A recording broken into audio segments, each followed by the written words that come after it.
Hi guys, welcome back to my channel. So for today's video, I will share to all of you about how I cook my own recipe of chili con carne. Let's go!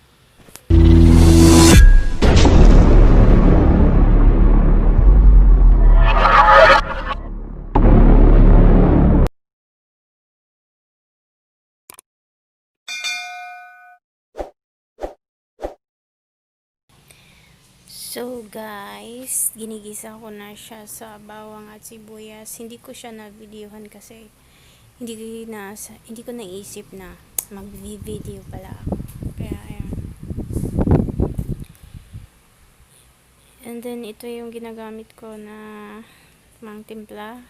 Yung chili seasoning, garlic salt, tsaka ayan, hams, tsaka yung kidney beans natin, at tsaka itong ating ground pepper.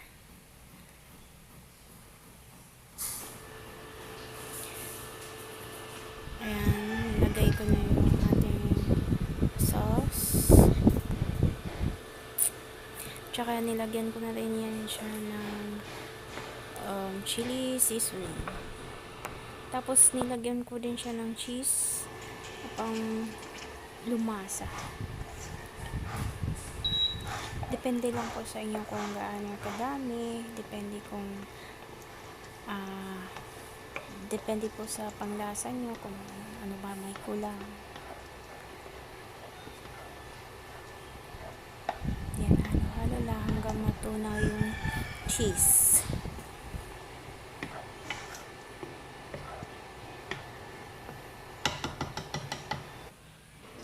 Ayan, tapos ilalagay na natin yung ating kidney beans.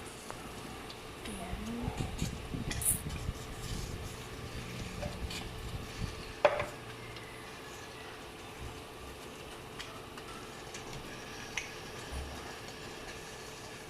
Oops, nalaglag, sorry.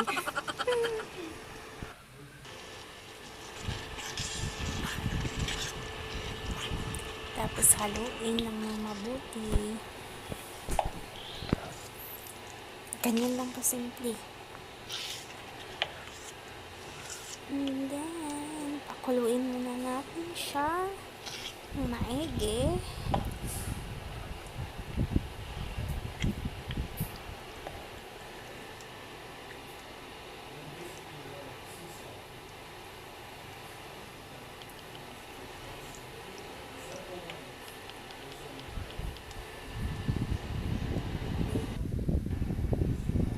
Ayan.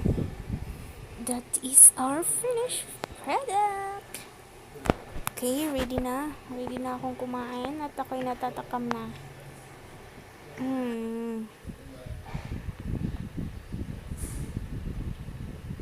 Hey guys, thank you for watching to my video, and don't forget to like, subscribe, or share, and hit the notification bell so that ma-notify kayo tuwing mag-upload ako ng bagong video.